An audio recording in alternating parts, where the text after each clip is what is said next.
pétrolière lorsqu'on a le Parti conservateur. Questions et commentaires. Comme je l'ai dit, la députée de Sandwich Gulf Islands peut commencer. Merci. Je remercie le secrétaire parlementaire qui appuie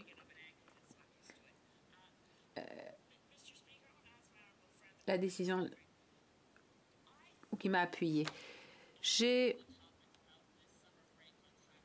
Donc, le débat porte sur donc un répit à accorder aux Canadiens. Le secrétaire parlementaire a passé en revue tous mes arguments. Je me suis dit en me préparant ce matin que je n'étais pas très à l'aise face aux arguments présentés par le chef de l'opposition. J'étais mal à l'aise parce qu'il semble dire que les Canadiens s'en sortiraient mieux si ils déménageaient aux États-Unis. Mais les États-Unis sont l'endroit où la vie est très chère, il n'y a pas de système de santé, le coût de la vie a augmenté, c'est de plus en plus difficile de payer son loyer. Les Canadiens, bien sûr, eux aussi font face à une augmentation des coûts, mais en tant que députée, la seule députée qui a reçu l'Ordre du Canada, je suis officier de l'Ordre du Canada. L'Ordre du Canada, le slogan ou le motto, c'est « Nous voulons un meilleur pays ». Eh bien, nous avons le meilleur pays qui soit au monde. C'était le cas il y a 20 ans, il y a 50 ans. C'est toujours le cas aujourd'hui. Nous avons un système de soins de santé universel. Nos coûts en matière d'éducation sont plus bas. Et alors que nous sommes confrontés à la crise climatique, moi, je veux vivre dans un pays où les voisins s'entraident, où nous sommes une communauté de communautés, comme le disait l'honorable Joe Clark. Nous nous entraidons. Le secrétaire parlementaire peut-il tendre la main à ses collègues d'en face?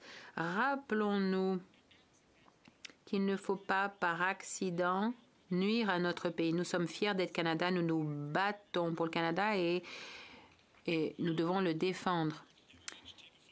Écoutez, ça c'était très long. Il faut peut-être limiter les questions et les réponses pour qu'un nombre maximum de personnes puissent participer au débat. Le secrétaire parlementaire, merci Monsieur le Président. Je remercie mon honorable ami et collègue de Sandwich Gulf Islands. Je dirais que l'Ordre du Canada a été accordé à une personne fort honorable et je m'en réjouis. Je remercie ma collègue pour sa question et son intervention. Alors aujourd'hui, on parle effectivement du Canada que nous envisageons pour l'avenir. J'ai été dans 70 différents pays en tant que membre, fier membre d'Équipe Canada. J'étais